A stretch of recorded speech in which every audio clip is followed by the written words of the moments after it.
We're in about as good a form as what we just watched, aren't we, Jace? We are. Hello and welcome to ABW Live. How are we all? Tell you what, yeah, we're not as professional as we should be today. Let's have a look at the chat box straight away. We've got Alonso Spencer, we've got J. Rob, Kyle Sondi, Joshua Page, Thomas from Norway, Gunner 93, Simon Way, Green LP 84. The robots will eat you. Oh, hello. Ooh. Tell you, Simon Way is going a bit harsh there. Daryl Kane, Gunner 93. Gunataj is there. Junior Gunner's there. I haven't seen you for a while. Hiya, pal. The Lord Hillwood is there. Alan Craker's there. Hello. How are you, everyone? Right, today I'm joined by, he's the boy wonder from down under. It's Aussie Dom. Say hello, Dom. You didn't set me up. I'll let you do that with John. You didn't get the memo, Jace. We got, bit of headwear going on. Sorry, pal. Sorry, mate. We'll have to get you one. I think you'd look good in one. A mask, I've been told. You just pull it all the way. All the way over. All the way over. You okay? Yeah, not too bad. Not too bad. We purposely embargoed ourselves from talking about the game before we hit the live button, didn't we? Yeah, we did. We did today. Normally there's about 10 minutes chat before we go live, but nope, we've stopped it today. Also, I'm joined by the Crab Man. It's John Welsh. Say hello, John. Hello, John. Hey. There it is. I need a drum roll or something. Was it bada bing, bada boom? You okay, pal? Yeah, I'm good. Bit like Dom as well. Not great in terms of the game and stuff, but obviously we'll get into that. But yeah, otherwise pretty good. Just annoying yet again, another international break now. Ugh. Can't wait until they're all out of the way. Thank God. Thank God. Is there another one? I can't go through that. I can't go through that again next week, honestly. And then, yes, right, let's get into it. Okay, so before we go into the game, guys, just a quick shout out to Ellis Mel, who's doing Movember. Obviously, it's about men's health and about men's well-being. He's growing facial hair for it. He's about the only one of us who can, apart from John and Dan. But yeah, if you want to support or if you're doing something similar, please tweet us. We'll retweet it. We want to raise as much awareness as possible. And to be fair to Ellis, he's got kind of personal experience with these sort of things, being a nurse and what have you, and he's doing a good job at it. So quick shout out to him. And as I say, any of you doing Movember or, just growing the tashes, tweet us, we'll retweet it and go from there. On a more somber note, today is Remembrance Sunday in the UK, and I think it's all over the Commonwealth, and you've got Armistice Day all over the world. You had a minute's silence before every Premier League game this weekend to mark those who've lost their lives in war. And, I hate the term fighting for your freedom, but that's... and to those who on all sides, our thoughts are with everyone. It's something that, everybody respects, which is really nice. And those who don't respect it, well, more fool them. It shows their mentality. On to the game. John, lineups, pretty much as expected. What do you think? Yeah, I was happy to see Iwobi come back into the team. I think the form he's been in, he deserved to take the place of Mkhitaryan, who we've discussed on the last few games has been a bit hit and miss with his form, hot and cold during the games and in between games as well.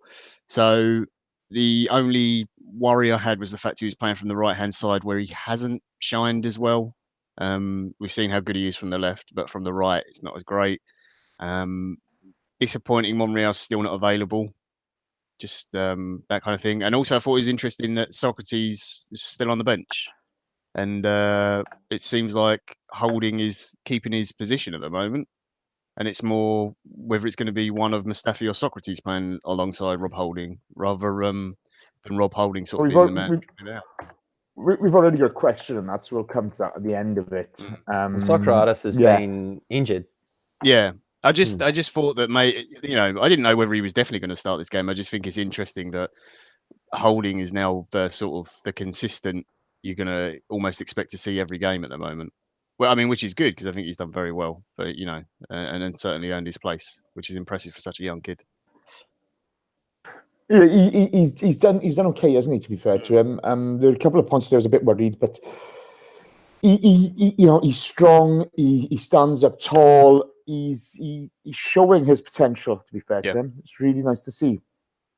Dom, we started really slowly, didn't we? We really started slowly. It was almost as if, we hadn't had a warm up.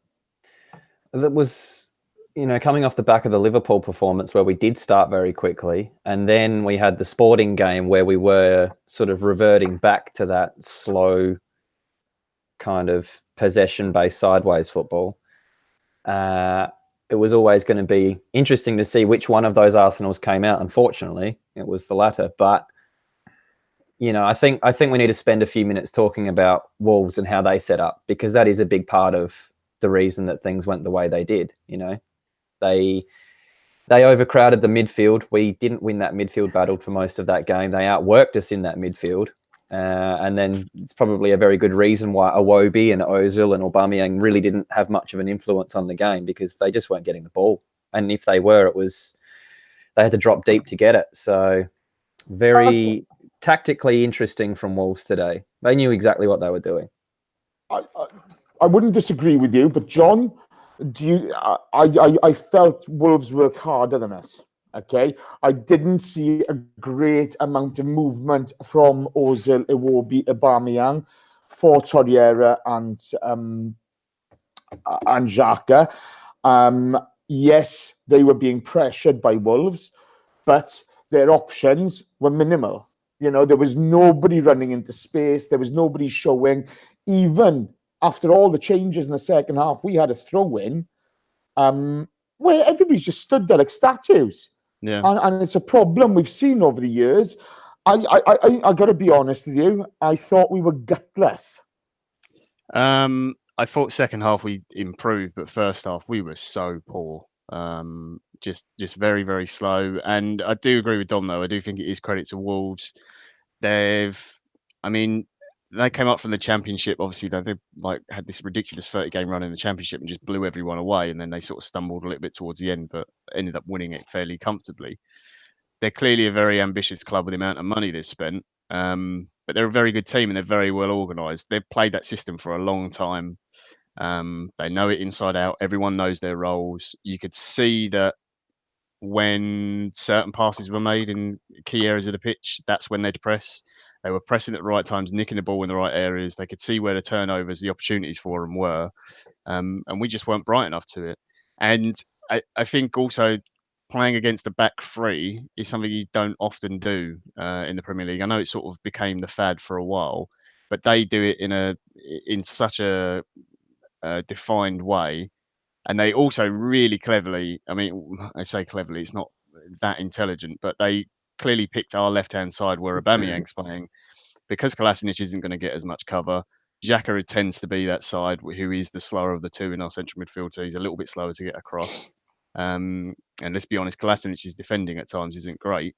And I thought the combination of Doherty and I'm going to have to look up the other guy. Caballero? Helder Costa down that side really, really troubled us and sort of stopped any development. And again, credit to Wolves in the way they played and they pressed. I actually thought they were pretty poor in the second half. João Moutinho just couldn't find a pass at all. But it's this ongoing thing of us finding balance in the team and the issue of, can you really play Aubameyang, Lacazette and Ozil? Do you get the balance correctly? Are you going to get the width you need from fullbacks? That kind of ongoing issue that we've got in the team. I love Aubameyang and his goal record at the moment is amazing and everything else. Okay.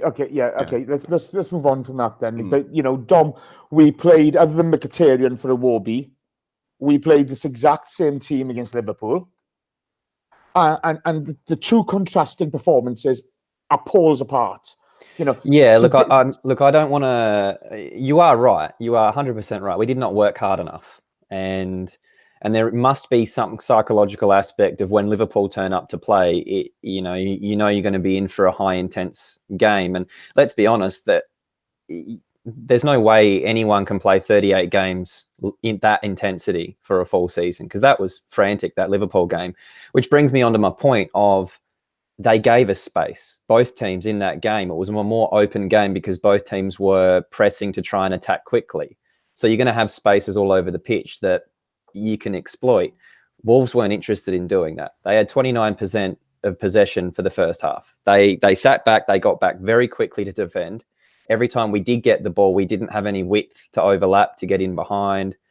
And they were winning the midfield battle by having that back three and being able to pack that midfield. So tactically, it's like couldn't be more different, those two games. And that's been our issue this season, is those teams that sit back and don't give us the space. Ozil needs to figure out some way of being effective when teams come to sit. That's a big part of an issue that I think, attacking wise, when teams come to just park the bus, so to speak. But don't get me wrong, Wolves didn't just park the bus with no intent. They were doing it very specifically. They were still launching attacks and still causing us a lot of issues. So it was more so the fact that those two games, when you look at the teams and their ambition, it was quite different. Yeah, I thought in possession, Wolves are superb. What's the guy's name? What's the manager's name? Nuno Espirito Santo. Thank you. Yeah. Good beard. Yeah, superb beard. As Far usual, better one of a than- man with a beard better than me. Yeah. Well, most of them have, don't they? Even Ellis has now. Even Ellis is outshining you. I thought he won the tactical battle hands down first half. They put a number on us. Let's go straight to their goal, John.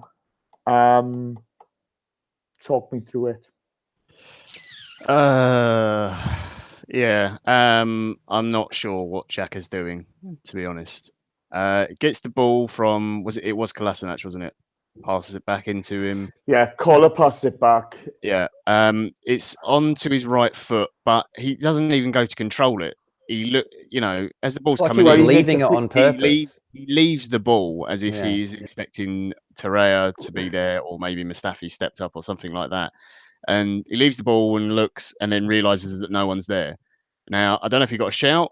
If he did get a shout, I don't know why someone did. If it was one of the Wolves players, you're not supposed to do that, but very clever. But I just think honestly, I just think he's there thinking that Torreira is going to be next to him, or Mustafi's pushed up. And then from that point, we're all at sea. Torreira's too far ahead of the game to get back in time.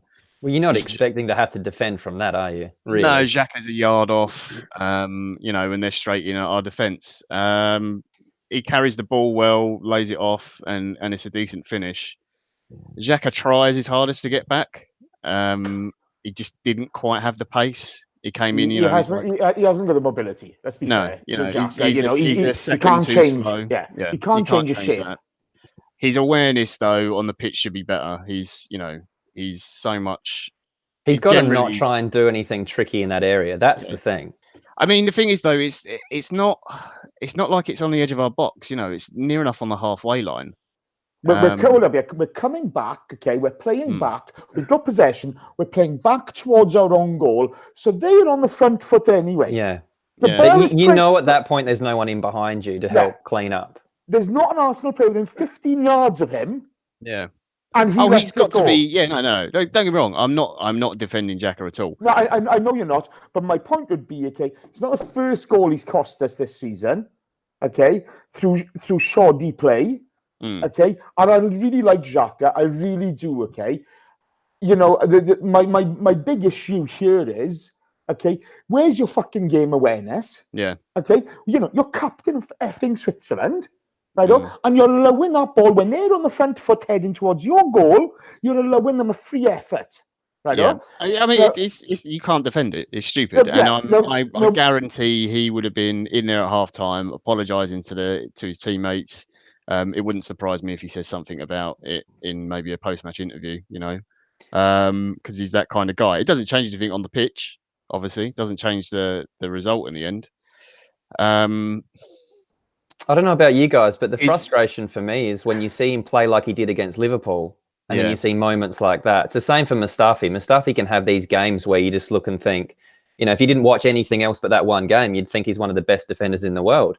And then he goes sliding around and giving away stupid free kicks or penalties. I think if you look at later. Xhaka, the rest of his performance in that match, I don't think he really did anything wrong. He made some really good tackles. He made some amazing passes and crosses and stuff, and got in some really good positions to try and affect play. I got to be honest with you. I didn't think much of his performance first half whatsoever. I thought second half he improved massively. Okay, but with the change of shape we had, I think we've been tactically we've been done by Nuno, right? But I think Xhaka had a poor first half. They got outnumbered, but to allow that ball into space when when you're going backwards towards goal, I know he'll take responsibility. He's going square. The ball's going square. It's not going backwards, is it? Come on. Yeah, no, but we as a team are going backwards. We as a team are playing backwards. We're rebuilding again. He's gone out to the left. Kolasinac, there's no option forwards. Okay, so you come back. But they take that. Caballero takes that on the front foot. Okay, he's going there. Dom, what were your thoughts on it? We gave them a goal. Yeah, 100%, and I don't really see an argument as to anything else other than a brain fade from Xhaka.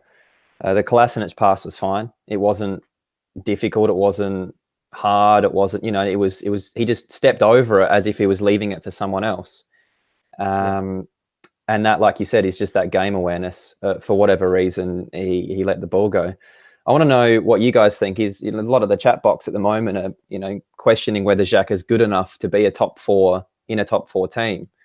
I just want to point out really quickly that the Liverpool midfield that everyone raves about, Torreira and Xhaka together dominated that game in midfield. What are your thoughts? Do you think he's just not got the quality, or? No, I don't think it's. Sorry, Jace. I don't think it's Xhaka as a whole. Players make mistakes in games. Yeah. I think his ones are highlighted more than others. Maybe I think that because I'm a bit of a Xhaka fanboy, but then I'm sure there's people who are big Arsenal fans who are, have got their own favourites in the team and get annoyed when a certain player gets picked out. What I'd say is that he had zero help really today, and he wasn't the only one who was poor in the team today. Unfortunately, his one mistake did lead to a goal, but you've also got to credit Wolves with the fact that they pressed at the right times and they pounced on those opportunities. There's been plenty of other games where it's been Xhaka or it's been Torreira, who everyone raves about, or it's been Ramsey or Ozil or whatever who's giving the ball away. Teams have broken us and they haven't taken the chance. The difference is today, Wolves did. And let's be honest, if it wasn't for some really good saves from Leno, it would have been. We wouldn't have got a point from today. It would have been a lot worse and probably deserved. So no, I think Xhaka's got the capability. I just think he had a slip today, and I think also I genuinely think the players as well, they weren't really sure what to do in the first half because, like Jay said, I think we were just outplayed, and I just think Wolves got our number perfect in the first half of the game. I think you look at Xhaka's performance against Liverpool. He was brilliant. Okay, he was really top notch. Okay, but you can't change his makeup. He is the size he is. He put in a cross end of the second half to Hector, where Hector blasted over. We should have scored. And as he was moving towards the touchline, I thought, he's trundling along. He's not nimble. He's not mobile. He's never going to be those things. He'll put the effort in up and down the park, okay? But he is the size he is. His feet aren't going to get any quicker. So here's something I want to touch on, Jace. But bear me a second. But that's his big problem is he hasn't really got quick feet. People talk about Santi and his quick feet. He hasn't got that. He's got a wonderful passing range, okay? But it's that side of it. He is what he is, and we have to find a way of making life a bit easier for him. Because if you haven't got that mobility, there's not much you can do about it. okay? But concentration level-wise, he has to improve. Some things like this, okay? You know, that was schoolboy what he did there. That was absolute schoolboy. And it is, you know, it's his fault. You know, end of story. So touching on that, Jay, schoolboy error. I just feel like I'm not trying to deflect blame. I'm just trying to give a little bit of perspective. Xhaka is in a position of the pitch that if he makes an error, it gets highlighted. We've just spent 5 minutes talking about it. I wonder how many people are going to be talking about Aubameyang's miss, because that was schoolboy error too. Absolutely. You know, and we will come on that cost later. us a goal in a different way, but we're not going to be talking about it like we are criticising Xhaka. I agree with you there, and I would also, you know, back up John's point that I'll be honest with you, the movement up ahead of him, I thought Ozil was a passenger today. It will be at a horror show. Aubameyang did little in the game, very, very little. Okay, you know, there was nobody with any decent performances up ahead of him. You know, so it's one of those things. But when you are playing that position, those are the breaks. A bit like you guys and Mustafi, okay? You know, when he goes to ground and makes those silly decisions, which, you know, they are silly decisions, that's the position he plays. If he wants to get a jail-free card, he needs to move further up the park, but he's not going to do that. And that was a shocker from him. And, you know, it's a shame. I like the guy. I got a lot of time for him. His passing range, and as we've spoken about before, you know, the way he hits the ball is wondrous at times. But I think that's only half the game, isn't it? That's only half the game. The thing is, Jace, if Wolves had not scored from that and scored from one of the other chances, you're not talking about that. You're not talking about Xhaka as the individual. You're talking about the whole team and their overall performance. And to be honest, I think Leno's probably the only one who comes out of that game today with I thought Torreira was good.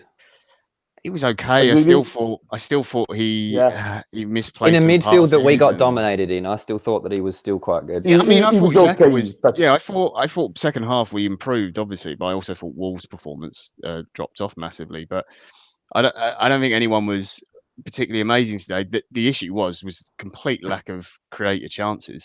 That's, you know. Yeah. I mean, our best two chances, one fell to Bellerin and the other one Aubameyang, you know, has got to do better with. Let's be honest. To be fair, if you look at the back four, I thought the back four were okay today. Kolasinac, you know. Yeah, I would not say. Can we touch on Monreal missing? How big of an impact do you think that's had? Because a lot of home games last season where we had these struggles against teams sitting, he was a really good outlet for us, wasn't he? Yeah. Yeah, it's the way he plays the ball, isn't it? You know, it's his basic skill level and his mobility to get up and down. Whereas he hasn't got pace, he's got good game awareness, and he manages that side very well, and his interplay is excellent. I mean, he can defend better than Kolasinac. It's just the big difference. Kolasinac isn't a left back. He just doesn't look like a left back to me at all. If you look at the end result of today, you know, we got caught by turning the ball over in our own half, deep in our own half, and we couldn't recover. And they played well to earn that goal, to be fair. From the point Caballero gets the ball, he does very well. Instead of taking an early shot, he passes out to Costa. Good cross, does well. But we're caught on the back foot. Again, it comes from good positioning from them, though, pressing at the right time. The way they did that in the first half in particular was really impressive. Absolutely. And I don't think, you know, it's, you know, whilst Xhaka is to blame for the goal, you know, you can't get away from that. You know, there's a lot of he's got a lot of friends in that team who were poor today, you know, and it's we didn't have a shot on target for the first half. They had 3, and they only needed 29% of the ball to be able to get 3 shots on our goal. Yeah, and that was a big issue. Yeah, but this is the thing. Okay, I thought, you know, yes, they had a few chances, and end of the second half when they hit the post, etc. You know, I thought we'd managed them okay, but you know, it was one of those where I thought we offered nothing going forward. You know, absolutely zero going forward. We turned the ball over. I think Xhaka turned the ball over 12 times in the first half. I think Iwobi wasn't far behind. Aubameyang wasn't even in position to get the ball. And I thought Ozil, whoa, Yvonne Ikofa, Thank you very much. Yvonne's just donated a couple of quid again. Every bloody show. You're an absolute rock star, Yvonne. Well done, Leno. Should have lost. You're correct as well. Yvonne, you're an absolute rock star. Chat box, say hello to Yvonne and give us some love, please. Let's get going. Thank you. You know, we didn't even look like creating a good chance, did we, John? Yeah, that was it was disappointing because I just thought that, you know, playing against the back three, I thought Aubameyang's maybe going to stretch him a little bit. Lacazette can occupy two defenders easily, you know, and Iwobi playing from the right tends to come inside, so it's going to disrupt their shape a little bit. I thought Ozil would find more space, but it didn't really happen. He was playing sort of that inside left channel quite a bit, but there wasn't a final ball. There wasn't, you know, the movement wasn't quite there. His link up with Kolasinac outside him, you know, they didn't seem to be on quite the same wavelength. Iwobi, I thought, was okay when he was getting it. He was driving forwards. He had one where he didn't really have anywhere else to go, and he just sort of drived into the box, but it ultimately led to nothing. Yeah, how much of an issue is our right? How much of an issue is our right-hand side, that wing spot? It's what confuses for me is Iwobi clearly doesn't work that well on the right-hand side. You know, he's had a very good season, I think, starts the season, and he's much improved. His attitude's so much better and everything, and, you know, everyone's talked about it. But he's clearly much better from the left. The issue then comes is, well, can Aubameyang play on the right? Well, yes, he can, but should he be playing on either wing anyway, is the real question. Yeah, but the problem we got, Aubameyang hasn't scored all those goals from the right-hand side. Okay? No, but he hasn't necessarily. And when you look at contribution, okay, and those goals, right? He's scoring all those goals coming in from the left. Okay, we haven't made that work today, have we? You know, nobody's running into channels. You've also got to look a lot of those. So all the goals he scored for the month, because he won the Player of the Month award, which wound up that ginger tit, which was funny. Whatever you do, people, don't retweet him, don't respond. It's just bait. But anyway, it made me laugh. I really hope the club ban him, because he went after the club and not the fans, which was stupid. But he only started one of those games. All those other goals he scored, he came on as a sub. Yeah. He's coming on late. He's impacting. He's got the pace. Defenders are tired and everything else. He's not starting the games. Now, yes, I know he's coming on, and a lot of the time he's playing from the left. I don't know exactly how many of those games he was playing from the left. I think one, maybe two, he might have gone into the middle, or maybe we changed the system slightly and went two up top like we did today for the second half. But the difference is he's not starting the games. And look, I love Aubameyang, and his contribution is amazing, and his goals per minute ratio is ridiculous. Simple fact is he's not a left winger. He's a striker. And at some point, you have to decide in games, look, there are certain matchups where you cannot afford to play a guy out of position, and someone in the team has to make a sacrifice, and that's down to the managers to make. Now, if it's Lacazette who has to go out the team and Aubameyang starts up front, then fine. If it means Aubameyang has to come off the bench to score goals, which was been working fine, then you do that. If it means Ozil has to come out of the team and you have to get sort of more hard-working, you know, not so much flair, but more about getting up and down the pitch kind of players to allow Aubameyang to start, then you have to do that. And it's down to the managers to balance that. And I think today the problem was, I think that first half, Emery didn't get it quite right and didn't understand Wolves enough and what they can do and what they're capable of. I think his decisions and the change of shape in the second half was good. But it was all a little bit too late at that time, you know. I also think this was the first game where the players they didn't look like they did in others. They looked a bit frustrated today, not quite head dropping, like we've seen in past seasons, but there didn't seem to be that same belief, you know, that they could go on, get back into the game and win it. But then again, that right-hand side's still going to be an issue. If you take out Aubameyang and or Lacazette and only play one of them and you put Iwobi on the left, then we've still got this issue on the right where we're still sticking a midfielder out there. I mean, well, there's Mkhitaryan there, isn't there? I mean, yeah, but he's not going to give you that same drive in behind threat. But there's nobody else. Okay, that's what I'm saying. That's what I'm saying. Is it's an issue that position on the pitch seems to be a problem issue for us. Because we're expecting Hector Bellerin to do all the attacking. Yeah, but at and least also getting in behind. at least the Mkhitaryan, the link-up play is better. Okay, that's the one thing about Mkhitaryan. His link-up play is better. Okay, and we can only use what we have.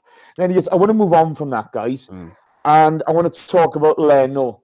Okay, he saved from Raul, who chucked the boot in. Do you think he had every right to go for that, John? Yeah, I think the ball's there to be won, and when you look back in slow motion and replays and stuff, it looks awful. But when you're at full speed and stuff, it's so hard to stop. You can't just pull out things. And the other thing as well is if you ever, even if it's a goalkeeper, if you pull out of a challenge like halfway through or going to kick a ball or anything, you're so much more likely to get yourself injured. It always happens in like 50-50 challenges, which I know is different. But if you pull out halfway through, then you're the one who's going to come off worse. You've got to go in to go and win the ball. And, you know, brave, fair play, Leno. You know, I think he didn't look like he was too, you know, like angry with Raul Jimenez. I think they got up and they had a little chat after it, and he was like, "Yeah, okay, fair enough." You know, shook hands and that. So I think it's fair ball to play, fair ball to go for. But yeah, well done, Leno, for getting down and putting your face in there and your body on your line. But that's what you got to do as a goalkeeper sometimes. Absolutely. So, Dom, Leno showed his bravery there. There were a number of other saves in the first half. He's winning that number one spot, isn't he? No ifs, no buts. Yeah, I think, you know, you can eat one little mistake from a player that's anywhere along the back five, including, you know, the keeper, and it gets highlighted, and we'll speak about it for 10 minutes after the game. Like I said, you know, a striker misses a chance that they should bury, and it kind of goes under the rug a little bit. But for me, Leno today was the reason that we got anything out of that game. I think, you know, you start to think, well, would Petr Cech have been able to do the same kind of things? And maybe, but I wouldn't be confident. What I saw from Leno today, he was very quick to get down. He always made the right decisions. Yeah, I thought he was excellent, and his distribution is obviously a lot better. You know, you never feel, or I don't feel nervous when we back pass the ball to him, like I sometimes do with Petr Cech. But I think I've been, so far, and it's very early still, pleasantly pretty surprised with Leno. I didn't think that he was going to be able to do what he's done so far, if that makes sense. I was a bit more skeptical, but yes, so far being pleasantly proved wrong. Yeah, I think, you know, he's been positive.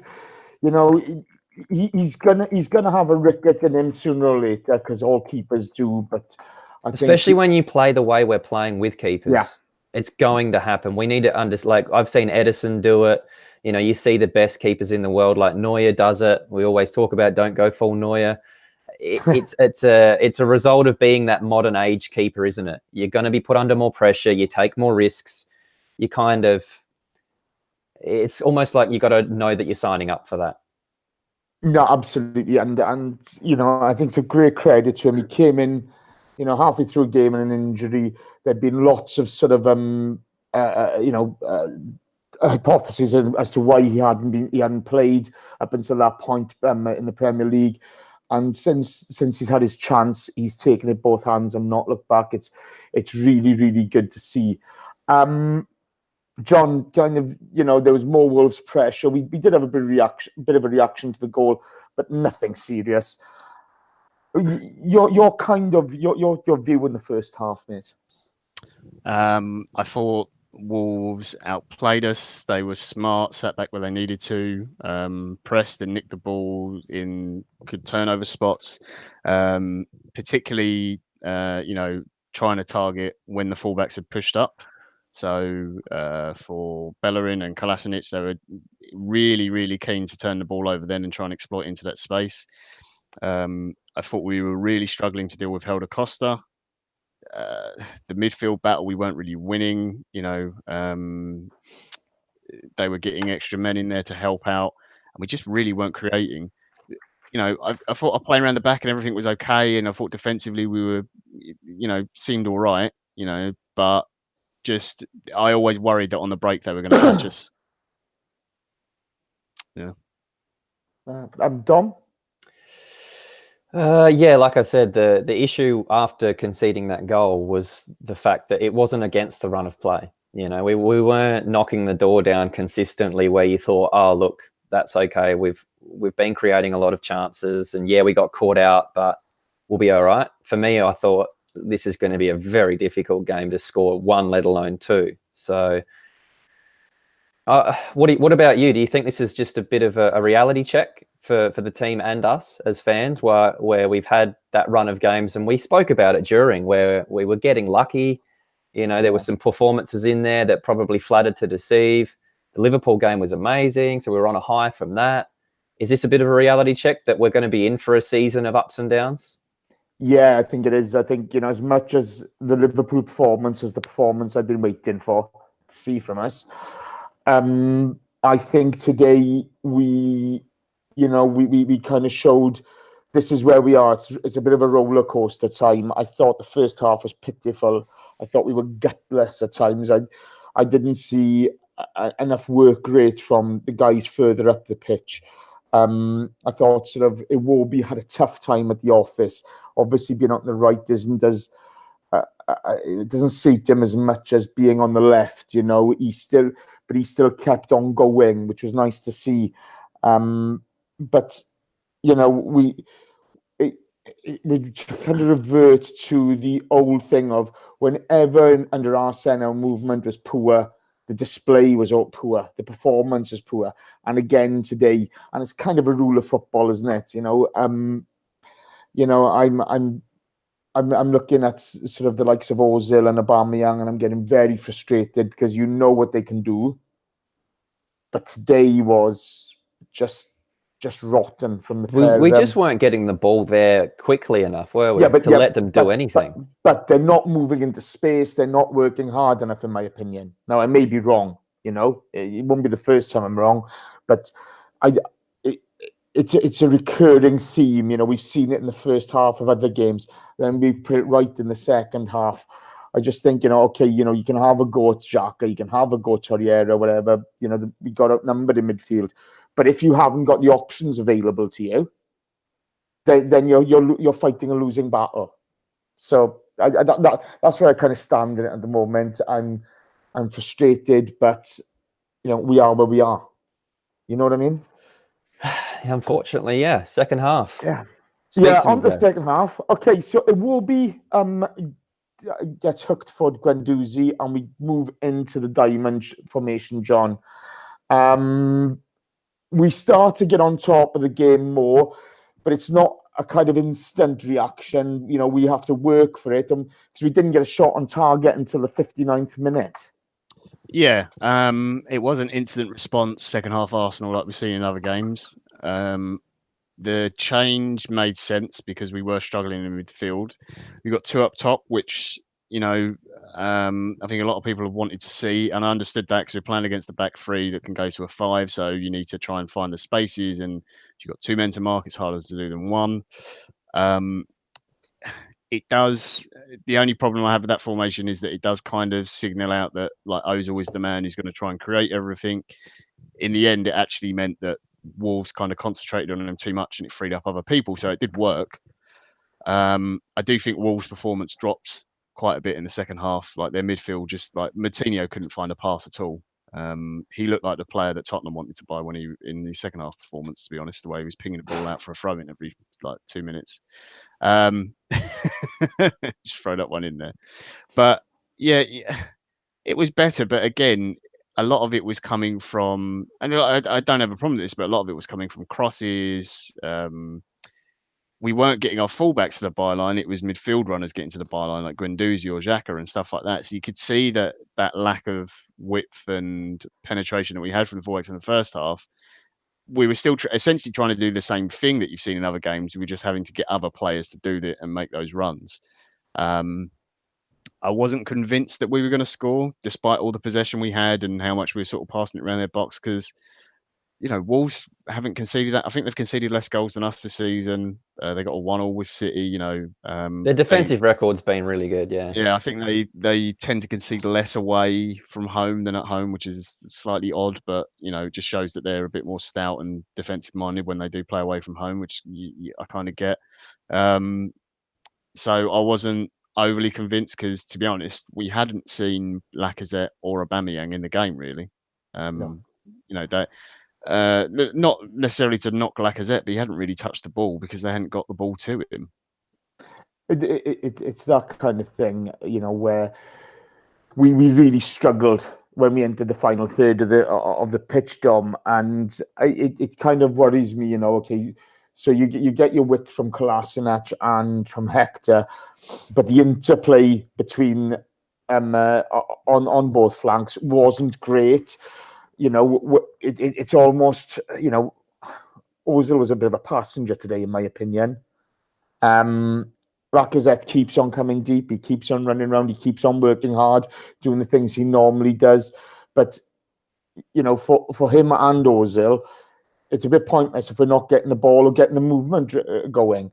And even though we had more pressure coming to the second half, it looked like we had more, we'd improved. We weren't really converting it, were we?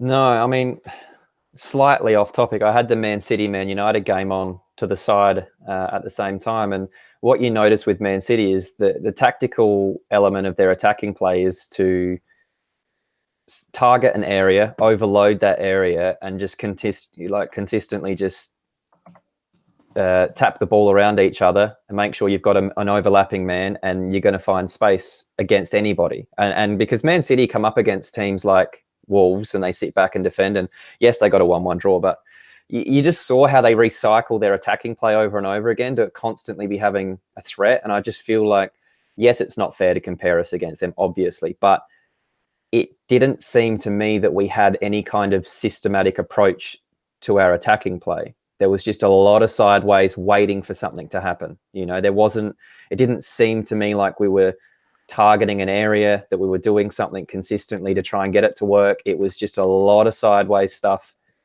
And it just seemed like the midfielders and defenders are kind of looking up, waiting for something to happen. Yeah. No, I absolutely agree. It did. There were no runners into space. There was nothing. There was no cohesive sort of plan. We looked all at sea. Yvonne, take care. Have a nice time. All the best. Thank you for turning up. As the rest of you, there's 237 of you watching right now. 237. I haven't even got 50 likes. You can moan about this game all you want, but your performance is equally as bad. Equally as bad. Who do you think you are? You come into the chat box, you all like to, having a go. I'm going to go about this, I'm going to go about that. But where's my likes? Come on, tappy. Let's get going. Don't be like the Arsenal. Be better than the Arsenal. Give me some likes.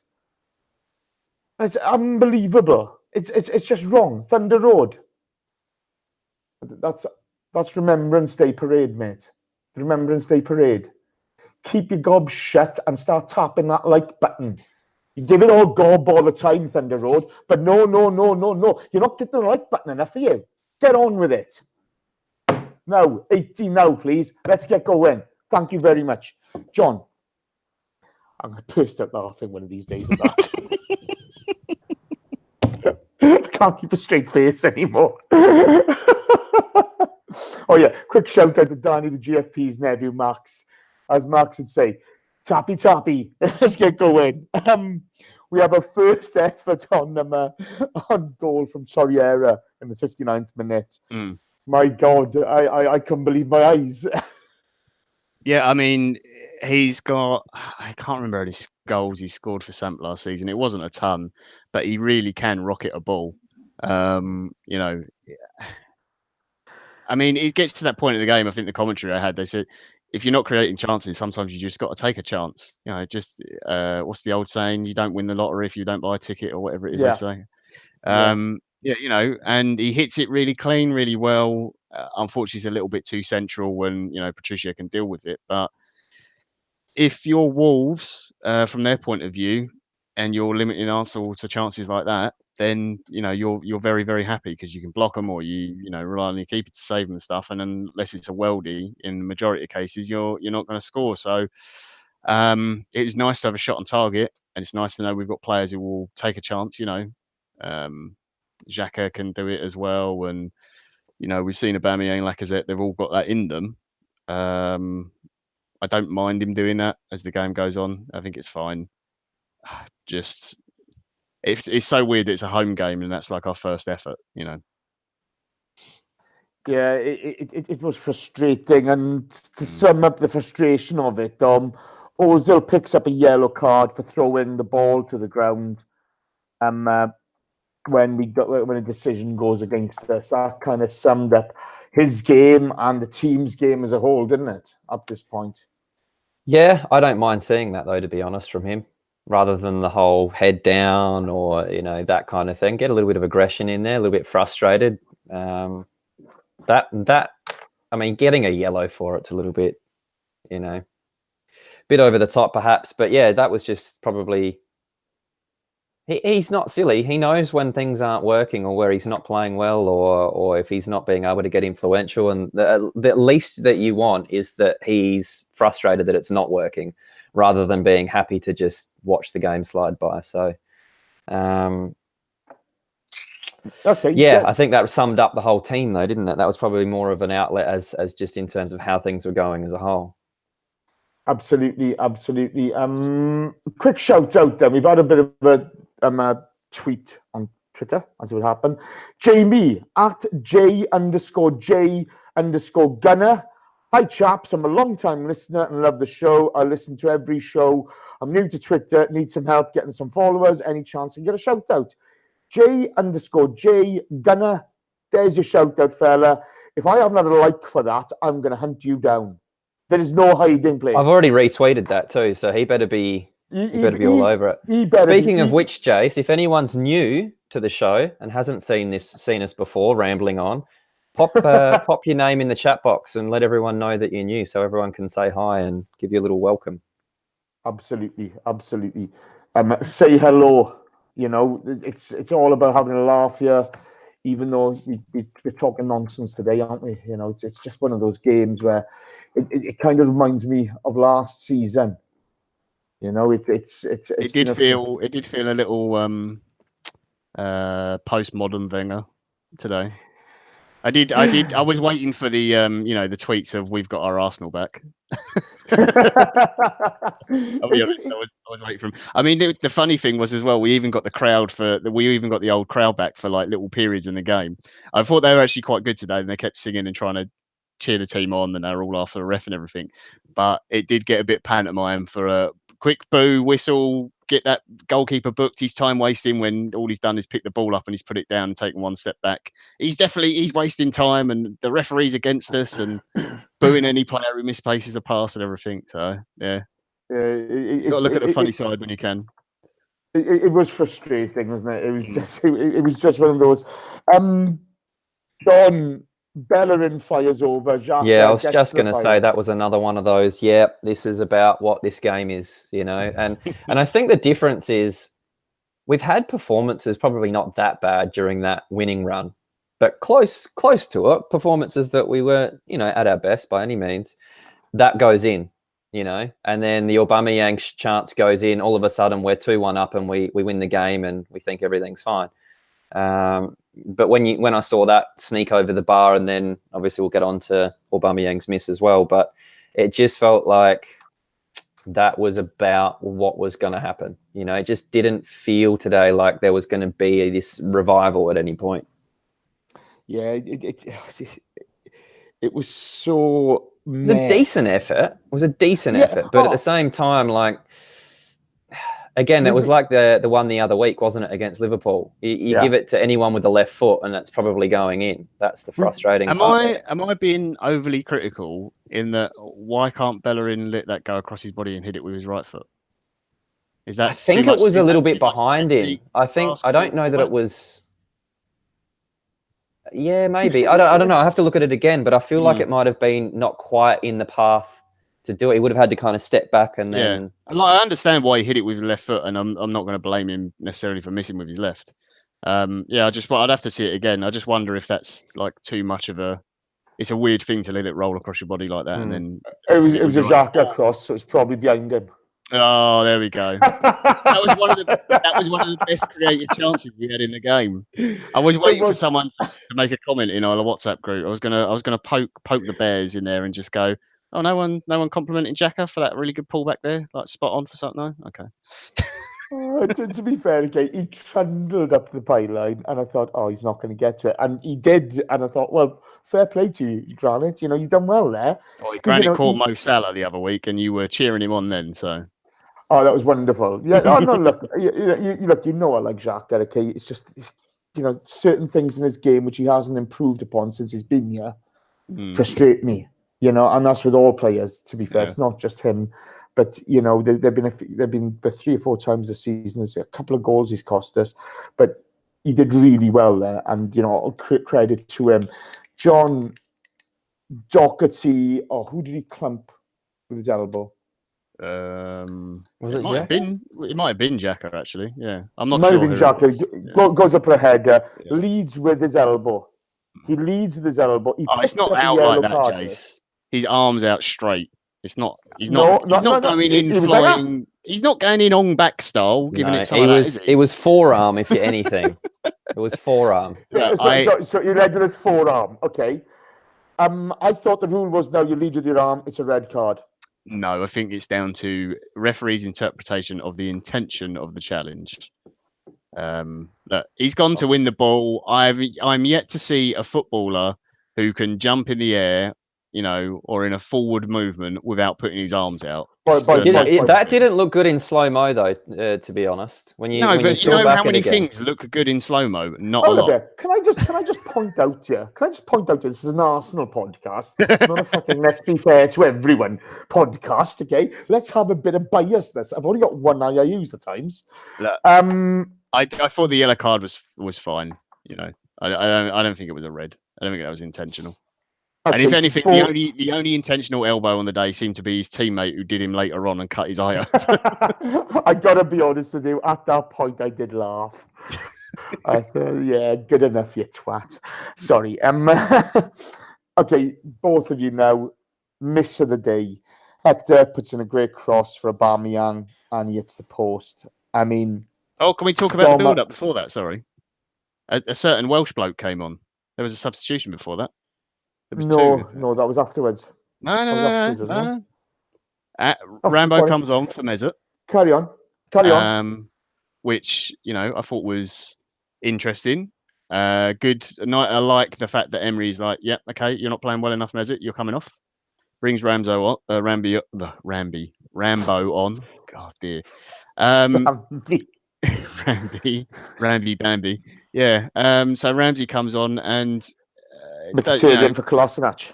Yeah, and I thought there was a couple of little things he did, but he makes that run in behind, and he tried the outside of the boot sort of flick thing because it was the only way he could get onto it.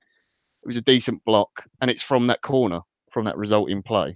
That was the first time. Right, we're talking about the Aubameyang. Yeah, I'm just saying, but that was the first time that we'd got in behind their defence and had a runner clear in behind them, and anyone do that. Yeah. And the fact that you did that, then you have a very quick corner, which then leads to the Aubameyang chance. I just thought, as much as people hate Rambo, I've got to stop saying Rambo because I'm going to say Ramby again. As much as everyone hates Ramsey, he's the only player who does that, who makes those runs in behind like that really trouble midfielders and defenders. We'll talk about that later. Yeah. Okay, thank you. So in any case, Dom, can you answer my question? So Aubameyang miss. Yes, let's talk about that because he, I see some really strange opinions in the chat box sometimes, Jace. I wonder if our fan base have been taking substances, or are they in straitjackets watching the game? That would explain a lot. To say that Aubameyang's not a clinical striker is quite interesting opinion when he scored 140 odd goals in 180 games. I think you'd struggle to find too many people that don't think that he's clinical. So for him to miss that, you could even see everyone, Lacazette, Aubameyang, they were just like, they finally got that moment in the game where, like John said, we got in behind and everyone did the right thing. And Aubameyang's movement was perfect. All he needed to do was just get a little bit more on it, and it's in the back of the net. Even the crowd already went up thinking it was going to be a goal. You could hear the crowd cheering. And yeah. Oh, man, look, at the end of the day, you watch any striker in the world, doesn't matter who they are, they're going to miss a chance like that here or there. Unfortunately, the couple of times Aubameyang's done it, because that's the second time, was he hacked one over the bar against someone. I can't remember who it was earlier in the season, but it was another one of those. Would have been a very nice kind of moment to score. He gets himself in the right spot though in those types of moves, doesn't he? He does. He's always looking to do it. I mean, I think it was the first time he'd gone to that position today. But as John alluded to, we hadn't had runners coming from deeper positions up until that point. Everything was in front of the Wolves' defence, and as soon as you've got a runner going in there, it causes panic because people get pulled out of position, and that's what we missed a lot today. But I mean, there was a sense of disbelief in the crowd when it hit the post because people were celebrating already. John, at that point, I just thought, well, we don't really deserve to be drawing this game.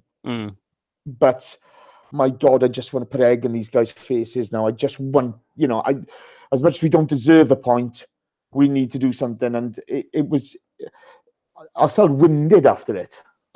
I mean, the miss, I know people will say, well, he hit the post. Well, that counts as a miss. It's not on target. He's got to do better there. He's got to hit the target. And then the moment that doesn't go in, you're just like, right, well, that's it. We're not even getting lucky today, which actually wasn't the case in the end. We'll obviously get to that. But if you looked at our performance throughout the game, chances created, that kind of thing. I know like Wolves end up with 25% possession, but possession doesn't mean anything if you don't do anything with it. And the difference was Wolves, when they had the ball, they did things with it. They created clear chances, and if it weren't for Leno and for maybe a few of their players not being as good as they could be in terms of their finishing, then Wolves probably should have come away with a win today. Let's be honest. If I'm a Wolves fan today, I'm leaving that game very disappointed. Can you imagine? Oh, Can you imagine them going home? I mean, it's that whole thing of I don't want to. Wolves are not a small club. They're a very, very big, club, and let's be straight. Yeah, they're a big club, okay, but they're the new Man City, okay. Yeah. To spend 50 million quid in the Championship. Oh, they're wonderful. No wonder they're bloody wonderful. Look at the quality of player they bought. Yeah. Okay. Screw Wolves. But getting a win at Arsenal, despite their history, it's a big thing. Yeah, it's a very big thing. So I'd be hugely disappointed. But they didn't get one, did they? It's a stuff. No, they didn't. Thanks to is it probably going to be? I mean, up until obviously we play the scum, I'm going to guess it will be your favourite goal of the season, just for hilarity's sake at the moment, Jace. Oh, actually, I want to hear you talk through our goal we scored today, because it's always me and Dom. So I'd love to hear your thoughts on Mkhitaryan's amazing wonder goal. Completely deceived. He's done everyone in the stadium as well. He knew what he was doing. He eyed that corner there. He snuck it over the top. He's just gone, top bins, check this out. Before we go to that, I'm going to shout out to Leno, the save from Shota, superb. They've broken us, and again, Leno's big, brave, and he's my man of the match today by a magic mile. But let's go to the goal. Rui Patricio makes a great save from Ramsey. First of all, okay, goes out, comes across to Mkhitaryan, and I'm thinking, he's got laser precision guided missile boots. Do you know what I mean? He's picked his corner. He's put the blindfold on at his top ends, and it's just I can't carry on. I just loved. Do you know when you're watching it, when you watch one of those goals and you just think, oh, what happened there? Yep. You know, it's a cross which, whether he scuffed it, whether he's been taking lessons from Iwobi or Guendouzi, I have no idea. But to watch it fly the back of the net and to watch the reaction from the Wolves players was just a thing of beauty. You know, I could drink their tears at that point. It was just wonderful, you know. But I think, you know, because we've been getting runners in there was panic. And I was surprised at how much time Mkhitaryan had on the ball at that point, because they were not as efficient defensively as they had been. And that's bought him the time. But we were pushing the pace a little bit too, which caused them to kind of not know how to react or get back and defend, or to be looking around at where they're supposed to be. All of a sudden there's a ball coming in. Like there's a little bit of that I feel the last 15 minutes of the game we could have used at the start. Yeah, but okay, so the kind of point I bring in there, okay, you know, we've had so much possession throughout the game, okay, but it's all in front of them. Right? Everything's in front of them. They don't need to worry because they know nobody's going to run in behind them. Okay, as soon as you have a running threat who's going to go at them, it starts pulling players out of position. When one man moves out of the shape disintegrates. Okay, that nice, strong defensive shape that they've been holding all game is now gone. And all of a sudden, players are dropping in, players are coming out. It causes panic. All the possession in the world is useless to you unless you've got runners. Okay. And, you know, for as much as people talk about, oh, we need to buy a winger, who are you going to cross it to? Because if you've got nobody running into the box, it's pointless buying a winger. It's absolutely pointless. Right? But what we did then, with the runners coming in, it buys you space on those fringes, and then it leads to things like this. I mean, I don't know what your thoughts are, but at the moment, I'm looking at it and wondering, you know, boy, did we get lucky, but actually, we were piling the pressure on that point. I think we deserved a goal. I'm not sure. I'd say controversial. I'm not sure. Well, you had the Torreira just missed, then you had the Bellerin skied it, then Aubameyang missed an absolute sitter. So I guess you could argue that there were chances coming a little bit more frequently. Yeah, I think again, like I'll take a point because of the way we performed. It's not what I wanted out of the game, obviously, before it. But yeah, if I'm Wolves, I'm leaving that without 3 points. I'm gutted. Okay, bear with me a second. We've hit the post. They've hit the post. We've scored a goal. They've scored a goal. They've created, I think it's 2 or 3 good chances. We've created 2 or 3 good chances. We've played poorly. That's how we feel like this. But actually, I think the difference is in the quality of the chances we created. Like Bellerin's chance is not an easy one. Aubameyang's one, he should score, or he should at least hit the target and make the keeper make a save. Joshua Page has just put in the box. I think deserve is the wrong word, Jace. I think the other thing I would say, Jace, is that at 1-0 up and we're pushing them, Wolves are still creating chances. Leno's still having to make saves. At 1-1, chasing a game though. Yeah, you know? At 1-1, they're still creating chances. Yeah, but we were going for a win though.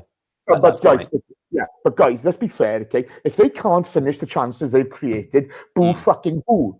That's I'm not. Yeah, no. But I'm just saying. I think on the balance of play, you know, we got very lucky today. Well, I mean, here's the question, though, John. That Torreira who came on.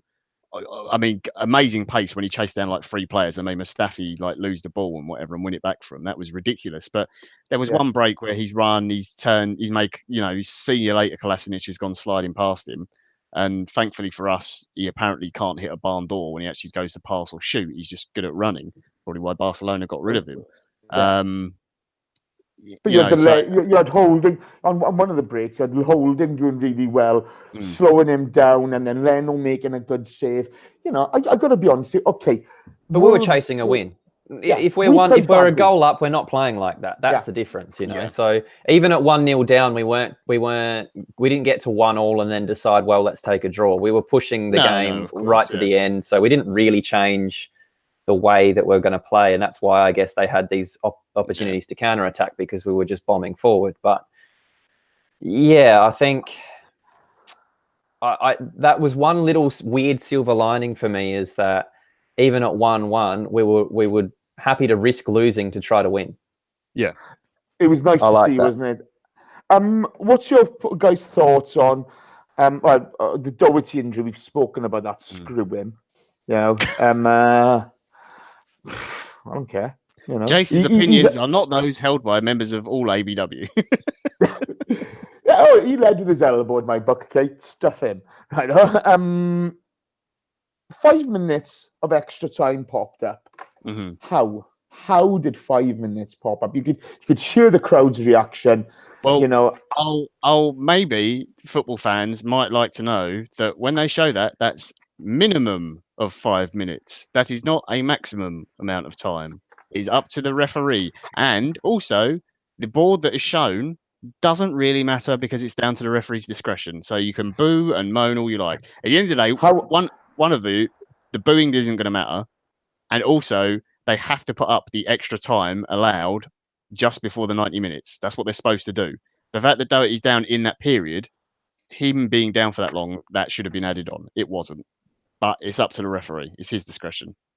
Should there be a minimum of more than 5 minutes? That's the question. I thought he was down for 2-3 minutes. And the time wasting that they had earlier, and I don't really think they were actually. And you had Xhaka going down. You had Xhaka. Oh, yes, they were time wasting. No, I Come don't on. think they were time wasting that much. I think everyone concentrates and counts every single second. Just John, are you a closet Wolves fan tonight? Yeah, no, I am. No, honestly, John Welsh, Mr. Unfair to everyone. Ooh, look at me. If that's look at me. I've got a hat on. If the scoreline's the other way around and we're 1-0 up, no one's saying Wolves are wasting time. It's only because we're losing. So everyone just gets the negative thing. Well, we were drawing 1-1. Yeah, we're drawing 1-1 at that time. Yeah, but even when we're losing one, I don't think they're time wasting. But look, if they are, fair enough. Do what you want. Get on with it. It's part of the dark arts. Look, if that's us doing it, I ain't got a problem. I like the fact that Bellerin, he knew he weren't going to tackle Torreira. He'll keep with him for pace. So he just grabbed his arm and threw him to the floor. Nice. Great yellow card. You do these things. You know, he didn't mess about, did he? No. Look, the fourth official has to put up what time is at that point. So 5 minutes, that goes up on the board. Any time that's going on during that or needs to be added on that's in the injury time, that's a ref. I'm taking your shovel away from you. Stop digging that hole. I'm not digging. People can come at me all they like. Look, football fans don't understand. They see that board and they think, oh, it's only 5 minutes. That's minimum amount of time. Let's go to questions. Sorry, I'm losing the will to live here. I got to be honest with you. I had Danny and Chris midweek, and I really missed you two guys. Dom, it's just you I missed now. Look, I listened to Chris midweek, and now I just started carpering it. I can't help it. It's contagious. It's absolutely contagious. Dom, question for you from Simo. Simo A, sorry. Why is Socrates not playing anymore? Because he was injured. I think that Thursday game against Sporting was probably his first proper start for a while. And that would probably mean after 90 minutes midweek that he might not have been fit enough to be starting again today.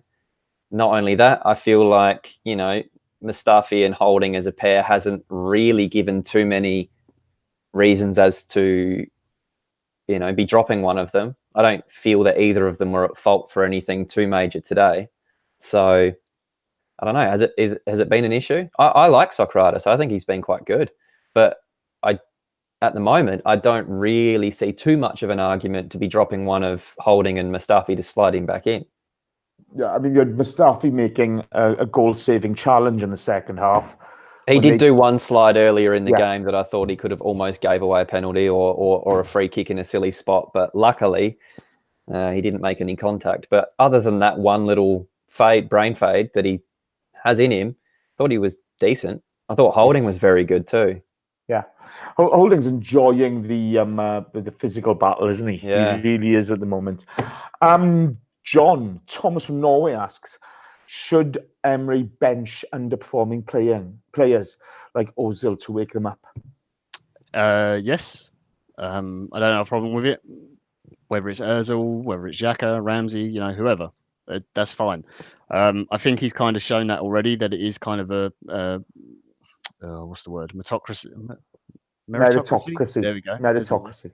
Got there in the end. God, bloody hell, a Welshman correcting me on English. That's terrible. I'll get so much stick after the show. Yeah. I did enjoy your contribution midweek. Danny, it's morale, not moral. Oh yeah, he's really raising the moral of the team. That's not what you mean, Danny. I know what you mean. That's the wrong word. The problem is, if you correct him at the time, he's going to go on forever about it. Yeah. To answer the question, I do think that's the right thing to do. It's a different approach. He took Iwobi off. He said it was more for tactical reasons, and it made sense. I think honestly, you could have taken off him or Ozil. At that point, I don't think either was playing amazingly. Aubameyang could have been another one as well. So yeah. I just think at the time, most of his decisions or substitutions seem to be done for tactical reasons. Some are certainly done depending on the performances that the players are putting out on the pitch. I'm fairly happy with the way he's sort of treating the team and the players at the moment. No one should be favoured above anyone else. It should all be about your performance. Okay. Dom Junior Gunner asks, would you guys take Memphis Depay as our winger? Doing bits for Netherlands and Lyon at the moment. He scored a cracking free kick last night, didn't he? Yeah, Farmer League though.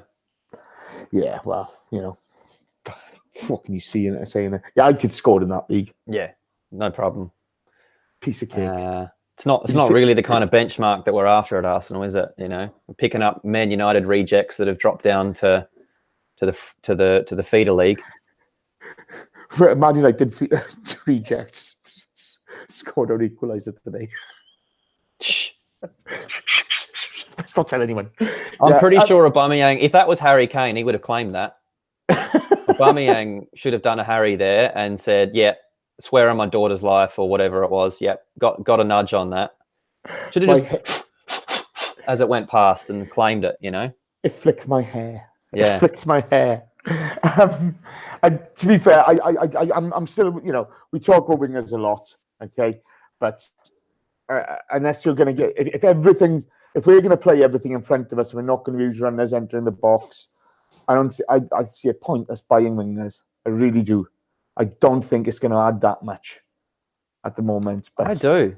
I just don't think that we've got a threat to get in behind that gives defences too much of an issue. Yeah, but okay, so you get in behind's fine, but when you cross the ball, if there's nobody entering the box... Yeah, but if you look at a lot of...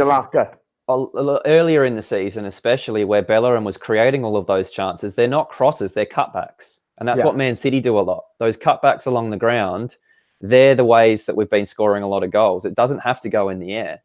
Those cutbacks can be just as devastating, but you need someone in behind almost at the byline to be able to do that. And at the moment, defences don't need to look over their shoulder at anyone running in behind because Mkhitaryan doesn't have the pace on the right-hand side. And Iwobi wasn't able to get the ball in behind. And then Aubameyang cuts in. He's not getting down and crossing the ball in a whole lot. He did for the Ramsey goal, which was great, but against Fulham that was. But in terms of being able to do it consistently, that's what I noticed Man City do, is they're getting the Silvers and both Silver boys and the De Bruynes when he's playing, or Sane. They're getting into those little areas and cutting the ball back to the top of the box, and just Aguero or someone there's just slotting the ball away. So that's where I disagree a little bit. I don't necessarily think it has to be old school football where you're just crossing the ball in from really wide and deep and expecting Giroud there to nod it away. I think you can be a little bit more intricate, but you need someone that can make those runs. And the only one that we have is Bellerin. Okay. Good answer. John, Carlito Alguna asks, is there anyone we should buy in should we buy in January? And if so, who? Oh, Christ. Thanks, Jace. It's okay, pal. And thanks, Carlito. Wow.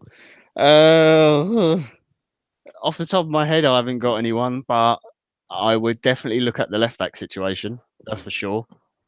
I'm sure that, Sven Mislintat has probably looked up, who's available from Dortmund, who's in their 30s. Shinji Kagawa. I'm not sure he can play left back, but yeah, you never know. Oh, it was the Polish boy. What's the point? Piszczek. Yeah, he plays right back and he can play left. Yeah, he's in his 30s. Piszczek will be a... Yeah. No. All joking aside, I do think left back is an area of the pitch we need to address. Like Kolasinac looks scary and he likes running forward and he can hit a ball really hard, but I'm not sure he's exactly what we need. Other than that, I don't know. I guess it depends on the assessment with Welbeck's injury. What's happening there? Because I do think today would have been a good game for a Welbeck to come onto. To be honest, I'm not saying he would have completely changed the result, but he offers you something else. So maybe depending on how bad Danny's injury is, I don't think we've got any news on it yet. He's not playing the rest of the season, guys. Oh, I don't think so, and it's obviously it depends on what happens with his contract and stuff. Yeah, but left back's definitely one of the things I'd look at. Okay, question for the pair of you: Would you, if for argument's sake, Welbeck looks like he's out for the season. It looked like sort of a break and a dislocation or something like that, along those lines. From what we saw, it's more the ligament damage that's going to be the big issue. Okay, but would you re-sign him? I'd have to know how long he's out for. Yeah, I would know. I need to know more about the injury, but from my point of view, and if I'm doing it personally on what's best for the club, without being sentimental, then no, I don't re-sign him. Okay. I know it's harsh. It's not a nice thing, but yeah. I agree with John on that. I wouldn't blame the club if they do offer him something, just in terms of, look, if he's happy to sign something that suits the club where, he may pay as he play kind of situation or something like that, just to get him going, that doesn't hamstring us from getting someone else, then I would do that. But just from my understanding and knowledge with injuries and especially that area and what happened, I'm not that optimistic with it, unfortunately. Okay, I'll stick with you, Dom. Alfredo on Twitter asks, whose ass needs to be kicked to start the match with energy? I would say the midfield, but also the forwards. And it's very easy for us to single out Ozil every time that we don't play well, isn't it? Because he's on the most money. He's supposed to create everything. But like you said, if there's no movement up there from anyone, then it's difficult for anyone to play well. Aubameyang's not getting the ball. Lacazette had to drop deep and play with his back towards goal.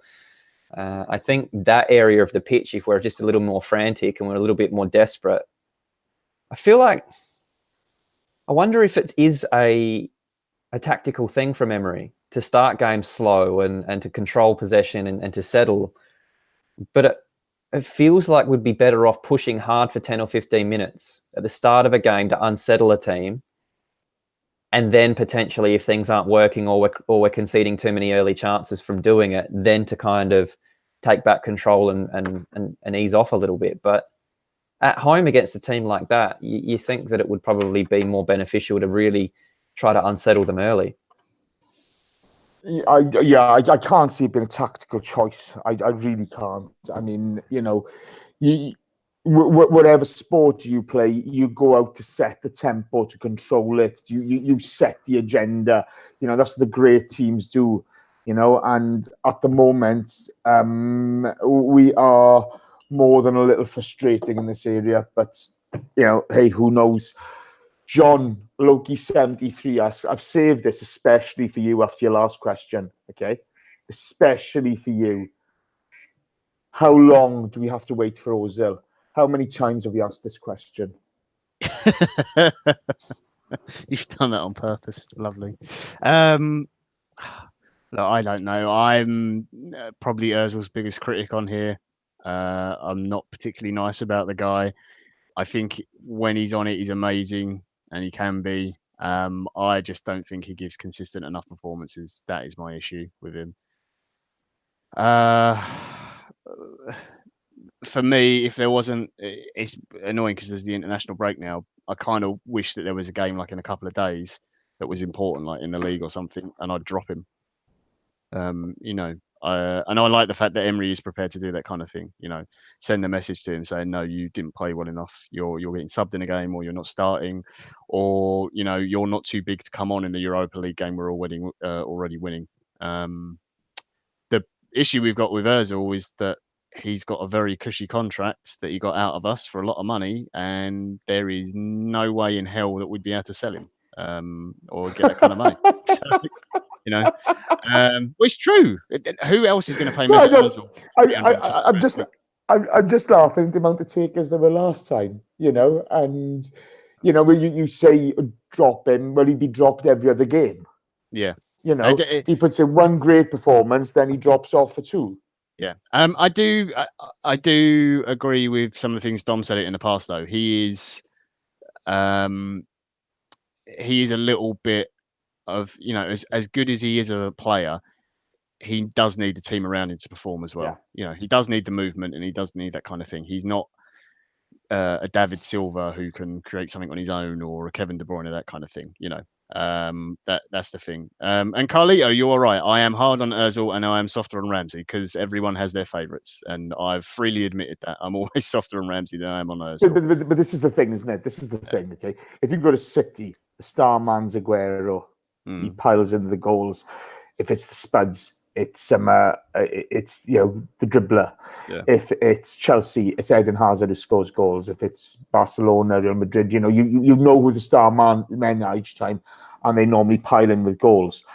For Mesut Ozil, being a creator, you have to be creating to be able to justify that star billing and those wages. And even if he is creating, then he's still relying on someone else to put it in the back of the net. Yeah. So. See, that's what I've said before with Ozil, and I find this interesting when you think about it like this. He's one of the only players I know that could be slated for a performance or being given man of the match dependent on the quality of his teammates. Yeah. So he could create 5 chances, we score 5 goals, he gets 5 assists, man of the match. I think if he creates 4 or 5 chances, they miss them all, and everyone thinks that he didn't do anything. So it is interesting that you bring that up, because it is true. I genuinely believe that he's not putting in enough effort consistently. There's no getting away from that. I think Emery's even kind of, as we've spoken about before, previously, where they had a little bit of a disagreement. And I think that's probably where Emery's coming from, is just work harder, and a lot of those frustrations don't exist, because that's how you get yourself into the game. Or if you can't contribute because the attacking play is not working, at least do something on the other end, to I think contribute. if you look at this game in isolation in terms of Ozil's performance, I'm not picking out on him because I don't think the team played well. It's not just him that's at fault today, it's the whole team. And obviously Xhaka's at fault for the one instance that leads to the goal. Sorry, I say the whole team, everyone but Leno, I should say, realistically, because he was superb. But yeah, Ozil needs to do more. But yeah, the club they put themselves in this situation with the contract and everything else he's got. So I don't know. It's down to the managers to get the performances out of him. I'd love it to be old school, like back in the day where, if a player really wasn't doing well, you could just stick him in the reserves for a year or whatever. But you can't stick Mesut Ozil in the reserves for a year on 300 and whatever grand a week, Yeah, those days are gone, aren't they? Dom, Nicky Wilson asks, should we keep Aubameyang or Lacazette on the bench to have someone good to bring on?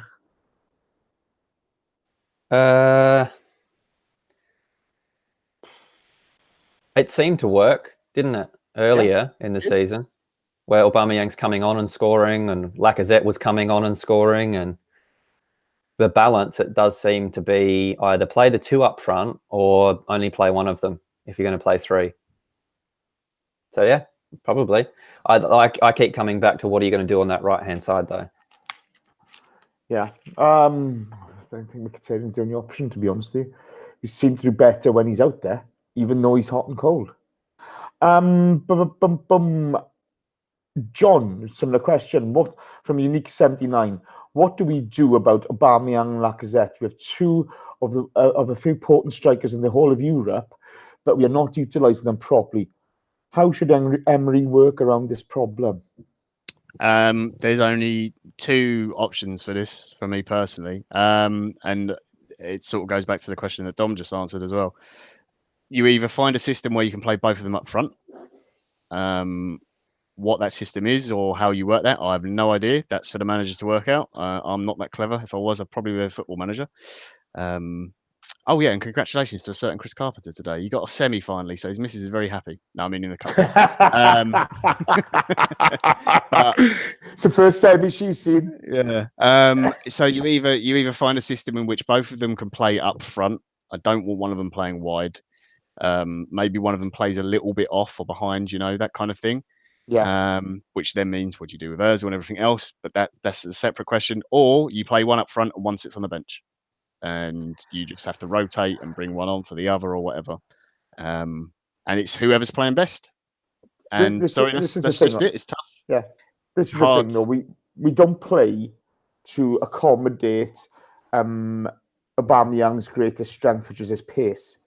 We're not playing that kind of game, which obviously affects how he's able to perform. But it's frustrating, isn't it? It's very frustrating. I'm going to answer the next one. Neil Vigela asks, John, are you going to defend Bournemouth in the next game like you did with Wolves today? Neil, he'll defend anybody other than the Arsenal. You know what he's like, okay?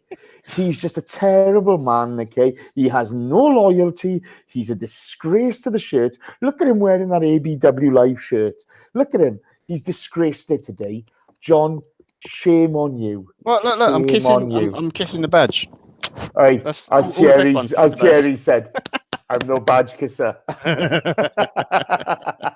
I'm all about balance, Neil. That's what it is. Oh, yeah, you are. Tom, Khalito Alguna asks, do you really think we have the depth to finish top 4 or win the trophy?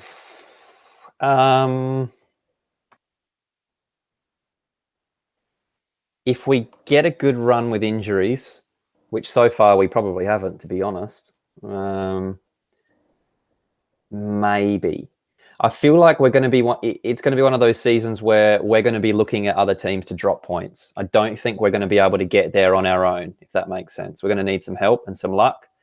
I still think we can get fourth. I looked at the table before this game. I threw a little tweet out saying that this was a game that kind of worried me a little bit in terms of our overall situation in the table, where had we lost this game where, we're 4 points off the top 4 all of a sudden, and some of those teams haven't necessarily been playing that well to be where they are. So if they hit a bit of a patch of form, we could find ourselves playing catch up very quickly and losing touch very quickly. So probably a good time for the international break to come into it. So Emery's got a bit of time to reset things a little bit again. And I mean, keeping in mind, we're undefeated for quite a few games now. This is our 10th Premier League game undefeated. So it's not, and these other teams will have the banana peel slip-ups too. It's going to happen.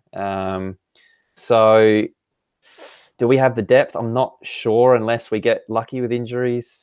See, I see this slightly differently, okay? If you look at our bench today, you had Mkhitaryan, you had Ramsey, you had Czech, you had Guendouzi on there, okay? I think Socrates is on the bench as well, wasn't he? Yes. Yeah, okay. I think we got the depth.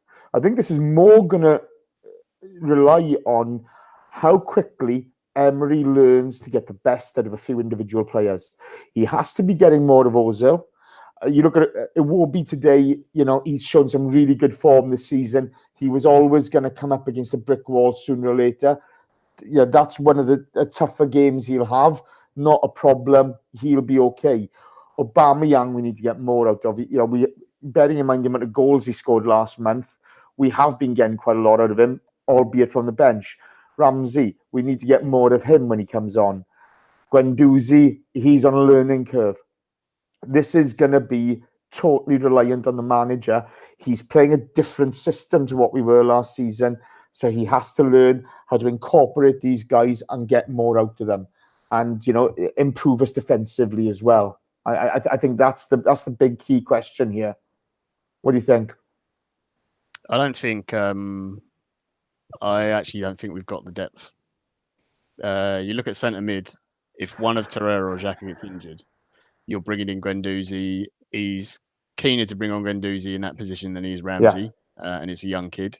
I think the loss of Welbeck is bigger than perhaps people realise. Dom's already spoken about our problems with who's playing either side of Lacazette. Aubameyang will work in some games, but I don't think he's going to work in all of them. And we've clearly got an issue at fullback as well. You know, I don't think we've got a left back other than Monreal, to be honest. Kalashnik is okay in certain games, but I don't think he's going to be good enough in others. So I do think there's a long way to go. But again, you know, it's very early into his Arsenal career. He's not really had a transfer window as such, you know, to sort things out, and it normally takes 2 or 3 to get the squad where a manager wants it. That's fair enough. I'm going to come back to Dom on this. Lonzo Spencer asks, it's the final question. I'm going to go around us all on it, but I'm going to start with Dom. Hi guys, what's your opinion on Iwobi being subbed off instead of Xhaka, and why did he sub in Guendouzi instead? Why can't we drop Xhaka? I think he makes far too many mistakes, in my opinion. Well, I think he only made one, to be honest. I don't think. I mean, you look at towards the end of the game, he made this really good driving run into the box, held off a player, and crossed the ball around as well. Like I think one mistake in the game is now turned into he played poorly. You know, where 100% cost us a goal. That one that they have on their scoreline is down to him, in my opinion.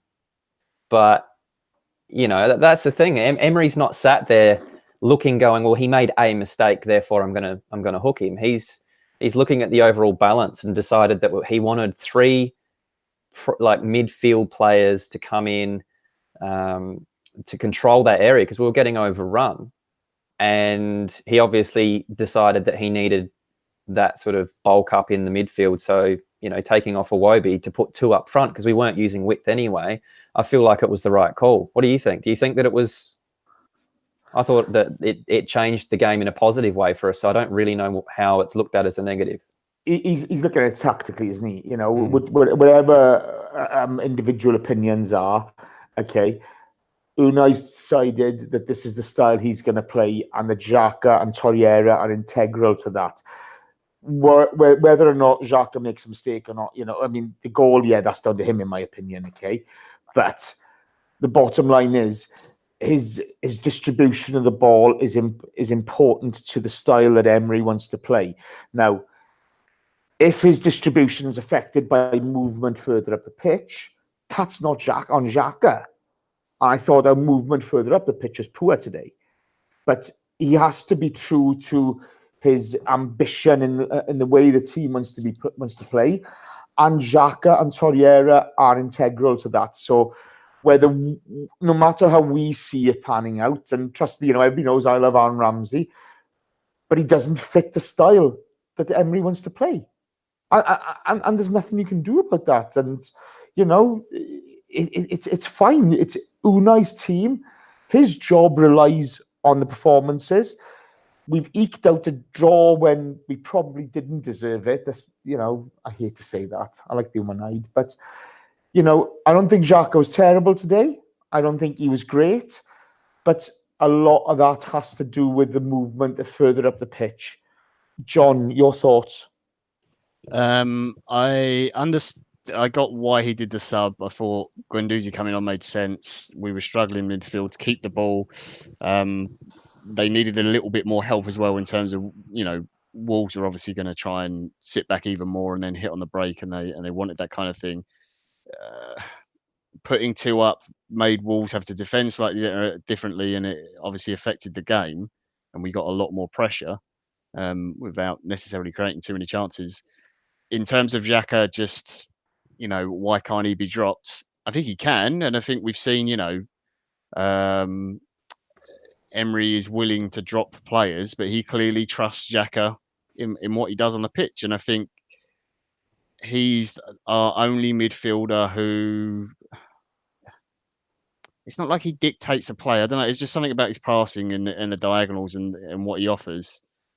He's the most experienced player we've got to play in there. Look, I love Torreira. I think he's a great player, and you know, he comes from my stupid league that I watch all the time in Italy that everyone takes the mickey out of me for. Not as bad as the as the Farmer League in France, obviously. But he's still only 21. He's got a lot to learn. Guendouzi is from the Farmers League, so he's obviously not as good as Torreira. Have that, Carpenter. But he's a young kid. He's got a lot to learn as well. So he's going to stick with Xhaka, and this is for all the Arsene Wenger fans who also hated Xhaka. Well, Xhaka was Wenger's favourite. He was always in the team. He always played him. Emery's come in. Yeah, Xhaka's my man. He's playing. He's one of my captains. What he does on the pitch is great. I love it. He's messed up today. He turned over the ball a lot in the first half as well, which was bad. Marquis Hodges puts it right. Xhaka had more turnovers than a bakery in the first half. Spot on.